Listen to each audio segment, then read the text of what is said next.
Hiya, Dr. Allison JK here. Happy to have you here. Thanks for coming on in. Feel free to do the stuff, all the stuff, the subscribe, the like, the share, the comments. I know that this is an interesting time in our greatest evolutionary leap, and a lot of you are possibly seeing yourselves become more able to slip back into your more triggered, reactive behaviors, patterns, particularly when you're under any kind of stress. And the stress globally, because of the geopolitics, also is something that you are being influenced by. And I'm sure that most of you who are here and who have found me understand that.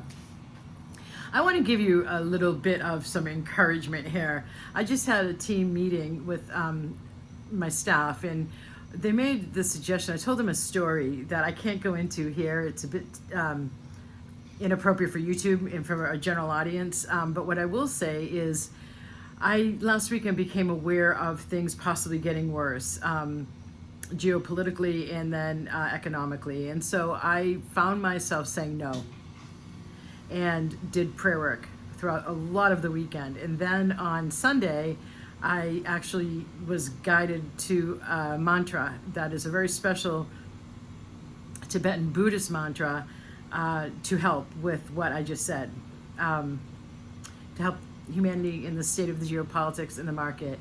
And then there was a good change, a good shift on Monday that my financial advisor reported to me on a call. There was a positive upswing.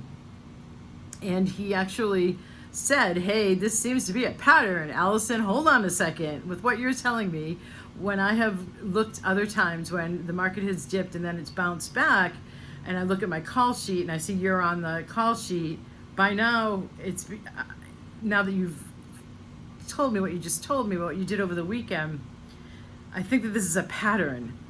And so he was surprised by that to a degree, but he knows what I do for a living. And I mean, if you look at the fact that I've been doing this work for decades, I've cultivated myself, my system, my consciousness to work on behalf of the people I'm serving as well as the collective. It's a main part of what Vibrational Upgrade's mission is. Because if I'm working through one person who has a vibrational upgrade and then their heart chakras opened, nowadays in the new vibrational backdrop we're living in, it uplifts 100,000 other hearts. It used to be 10,000 other hearts. And by the people who are working with me in my more advanced programs with their level of upgrade and clarity of their vibration they're emanating out, their field, whenever they walk into a place, gives a vibrational upgrade to anyone within that location, so to speak, without the person having to do anything actively, like being kind and courteous, of course, but just by their vibration. And I notice more animals are attracted to that kind of vibration. And so there's more of that unity vibration, more of that love vibration. The harmonics are of a peaceful harmonic and a capital L love harmonic, which are some of the highest, vibratory frequencies we can get our thoughts or our overall field, which is a collection of our thoughts, feelings, and emotions. That is a whole vibration. That is the collection of these various frequencies, what it emanates out overall. Yeah. So the more that I am able to upgrade a person, the more that they then are able to go out and positively impact not just the people in their locality by never saying anything, but also collectively, right? So some people work with me just to do that, and they're a stay-at-home dad or a stay-at-home mom without any kind of like front-facing business like what I do. So there's hope is what I'm getting at. If you look at the Schumann resonance, for example, like one of the greatest examples, I quoted it in one of my books, I don't remember which one, the 9/11 reaction. You can look up the Schumann, SCHUMANN resonance for the day of 9/11, and the strong emotional reaction around the world, particularly in the West, caused the Schumann resonance to spike. So when we are all connected, I'm sure that most of you who are viewing this believe that at a quantum physics level, when we're all, or the majority of us, have an intense focus with emotion, then it's felt. It crosses physicalization easier. And so the Schumann resonance measures that kind of impact.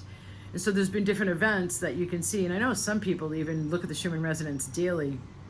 I think that's a little bit too much, because then I think some people are looking at it to dictate, oh no, how should I feel, rather than they do their own work and leave the Schumann resonance alone, really knowing that the nature of the universal laws we're talking about here, with their up-leveling and upgrading, they're helping the collective. And so one of the things I'm pointing out here is that when a group focuses, and many of you already know this, I'm just reminding you, like, I can do what I can do because I have used my system as an instrument on behalf of others and the collective for decades.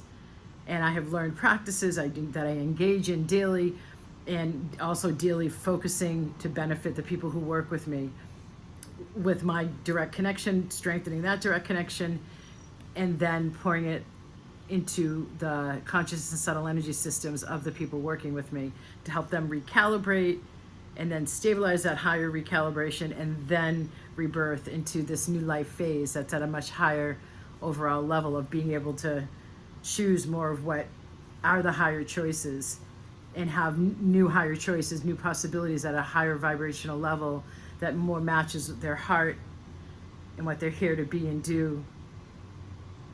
So they open up at a whole new level and rebirth themselves. So whilst I do what I do, not everybody, frankly, can do that.